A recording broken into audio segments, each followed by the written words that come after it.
సంపాదించిన ధనం వృధా కాకుండా ఇంట్లో డబ్బు నిల్వ ఉండాలంటే ఏం చేయాలి?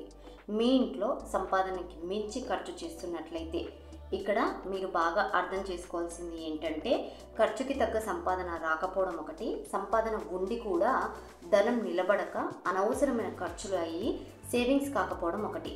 నేను ఈరోజు ఎవరికైతే సంపాదన ఉండి ఇంట్లో డబ్బు నిలబడకపోవడము, సంపాదనకి మించి అనవసరమైన ఖర్చులు అవుతున్నా వాస్తురీత్యా ఏ దోషాలు ఉంటాయి, ఎటువంటి పొరపాట్లు చేస్తుంటారు, వాటికి సంబంధించి ఎటువంటి పరిహారాలు చేస్తే మనీ సేవింగ్స్ చేయవచ్చు, మంచి మంచి టిప్స్ పరిహారాల గురించి చెప్తాను.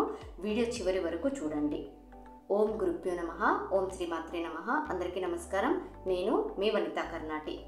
అనాదిగా కావచ్చు, ప్రస్తుత కాలంలో కావచ్చు, అందరూ చాలా రకాల వృత్తులు, వ్యాపారాలు, అనేక మార్గాల ద్వారా ధనాన్ని సంపాదిస్తుంటారు. కానీ ఆ ధనాన్ని ఏం చేస్తున్నాం అంటే, మనకి ఎంత సంపాదన వస్తుంది, అందులో ఎంత సేవింగ్స్ చేస్తున్నాము, ఎంత ఖర్చు చేస్తున్నాము అని ఆలోచించరు. డబ్బు సంపాదించడం కోసం ఎంత కష్టపడతామో ఆ డబ్బు ఖర్చు కాకుండా సేవింగ్స్ చేయడానికి అంతే కష్టపడాలి.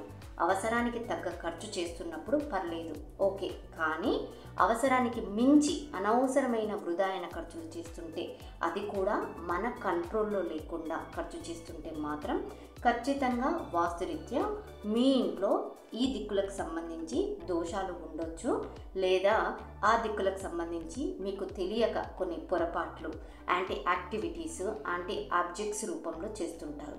ఏంటి ఆ దోషాలు, పొరపాట్లు అంటే వన్ బై వన్ క్లియర్గా చూద్దాం.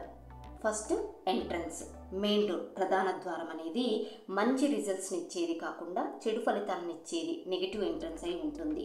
ముఖ్యంగా ఎంట్రన్స్ అనేది ఫైనాన్షియల్, ధనానికి సంబంధించి ఫలితాలను ఇవ్వడంలో దాని యొక్క ప్రభావం అనేది అధికంగా ఉంటుంది. మనకి 4 దిక్కులకు కలిపి మొత్తం 32 ఎంట్రన్స్లు ఉంటాయి. వీటిలో కొన్నింటిని చూసినట్లయితే ధనానికి సంబంధించి, ఫైనాన్షియల్కి సంబంధించి ఇబ్బందిని ఇచ్చే వాటిలో మెయిన్గా E2 ఎంట్రన్స్. ఇది అన్నెసెసరీ ఎక్స్పెండిచర్స్ని, అనవసరమైన వృధా అయిన ఖర్చులను ఇస్తుంది. E8 ఎంట్రన్స్ ఫైనాన్షియల్ లాసెస్ని ఇస్తుంది. S5 డెబిట్స్ అండ్ లోన్స్ని ఇస్తుంది. S7 ఎంట్రన్స్ వృధా ఖర్చులను ఇస్తుంది. అలాగే W1 ఎంట్రన్స్ ఫైనాన్షియల్గా గ్రోత్, అభివృద్ధి అనేది ఉండదు. W2 ఎంట్రన్స్ లోన్స్ని ఇస్తుంది. మనకి చాలా వరకు ఈస్ట్ అండ్ నార్త్ ఫేసింగ్స్లో ఎంట్రన్స్ని కామన్గా పెట్టుకుంటూ ఉంటారు. ఈస్ట్ అండ్ నార్త్ ఎంట్రన్స్ ఉన్నప్పటికీ ఒక్కొక్కసారి సౌత్లో, వెస్ట్లో కూడా ఎంట్రన్స్లు అనేవి ఉంటాయి. మ్యాక్సిమం ఆ ఎంట్రన్స్లు అనేవి యూటిలిటీ వాష్ ఏరియాలోకి ఉన్నట్లయితే వాటిని పరిగణలోకి తీసుకోము. కానీ చుట్టూ నడవడానికి బాల్కనీ ఉన్నా, లేదా డైరెక్ట్గా ఎంట్రన్స్ అనేది నార్త్, వెస్ట్, సౌత్, ఈస్ట్లో ఉన్నప్పుడు వాటిని ప్రధాన ద్వారం, మెయిన్ డోర్గా పరిగణలోకి తీసుకుంటాం. కాబట్టి ఇప్పుడు నేను చెప్పిన ఎంట్రన్స్లు ఏవైతే ఉన్నాయో అవి మ్యాక్సిమం లేకుండా చూసుకోండి. ఇకపోతే నెక్స్ట్, మనీ సేవింగ్స్కి సంబంధించి వెస్ట్, సౌత్, వెస్ట్, పడమర, నైరుతి అనేది ఇంపార్టెంట్ జోన్. ఈ వెస్ట్, సౌత్, వెస్ట్, పడమర, నైరుతి అనేది వెస్ట్ పడమరకి, సౌత్ వెస్ట్ నైరుతికి మధ్యలో ఉంటుంది. వాస్తురీత్యా వెస్ట్, సౌత్, వెస్ట్ జోన్ని సేవింగ్స్ జోన్ అంటారు. కాబట్టి ఈ పడమర, నైరుతి అనేది ఎలా ఉంది, ముఖ్యంగా ఈ జోన్కి సంబంధించి ఫ్లోర్ హైట్ కానీ, రూఫ్ హైట్ కానీ ఈస్ట్, నార్త్, తూర్పు, ఉత్తరాల కంటే తక్కువగా ఉండకూడదు. అలాగే ఈ జోన్లో టాయిలెట్స్ అనేది అస్సలు ఉండకూడదు. ఈ జోను ఆకాశతత్వాన్ని కలిగి ఉంటుంది. కాబట్టి ఇక్కడ జలతత్వం, వాయుతత్వాలకు సంబంధించిన యాక్టివిటీస్ కానీ, ఆబ్జెక్ట్స్ కానీ ఉండకూడదు. అంటే ఇక్కడ నీటిని స్టోరేజ్ చేయడము, టాయిలెట్స్ ఉండడము, లేదా మొక్కల్ని పెంచడం, ఇట్లాంటి పనులు అనేవి చేయకూడదు. అలాగే ఈ ప్లేస్లో green colour, blue colour, black colours అనేవి అస్సలు ఉండకూడదు. అలాగే పెద్ద పెద్ద మిర్రర్స్ ఉండకుండా చూసుకోవాలి.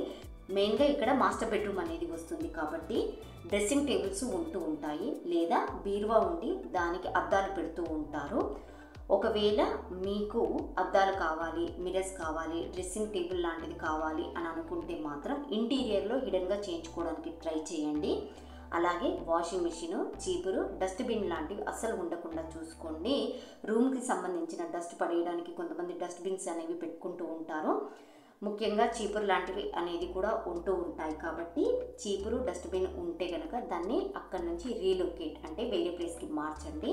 అదేవిధంగా వాషింగ్ మిషన్ ఉన్నట్లయితే దాన్ని కూడా మార్చండి. ఒకవేళ మీకు వాషింగ్ మిషన్ మార్చడానికి ఇంట్లో కనుక ప్లేస్ లేకుంటే ఆ వాషింగ్ మిషన్ని వైట్ కలర్ క్లాత్తో కవర్ చేయండి. నెక్స్ట్ జోన్స్ వచ్చేసి south south west, west north west. South south west దక్షిణ నైరుతి disposal zone, west north west పడమర వాయువ్యం డిప్రెషన్ జోను. ఈ జోన్స్ అనేవి కూడా సేవింగ్స్కి సంబంధించి ప్రధాన పాత్ర అనేవి పోషిస్తాయి. ముఖ్యంగా సౌత్ సౌత్ వెస్ట్ అనేది సౌత్ దక్షిణానికి, సౌత్ వెస్ట్ నైరుతికి మధ్యలో ఉంటుంది. వెస్ట్ నార్త్ వెస్ట్ అనేది వెస్ట్ పడమరకి, నార్త్ వెస్ట్ వాయువ్యానికి మధ్యలో ఉంటుంది. మీరు సంపాదించిన డబ్బుని ఈ 2 జోన్స్లలో ఎట్టి పరిస్థితుల్లో పెట్టకండి. మీ money purse, wallet, credit cards, బంగారం, వెండి, విలువైన వస్తువులు, ఆఖరికి కిడ్డీ బ్యాంకు, చిల్లర డబ్బులు కూడా పెట్టకండి. ఎందుకంటే ఈ జోన్స్లలో పెట్టినట్లయితే ఆ గృహంలో అనవసరమైన ఖర్చులు పెరిగి ఎంత ధన సంపాదన ఉన్నప్పటికీ ధనం అనేది నిలబడదు.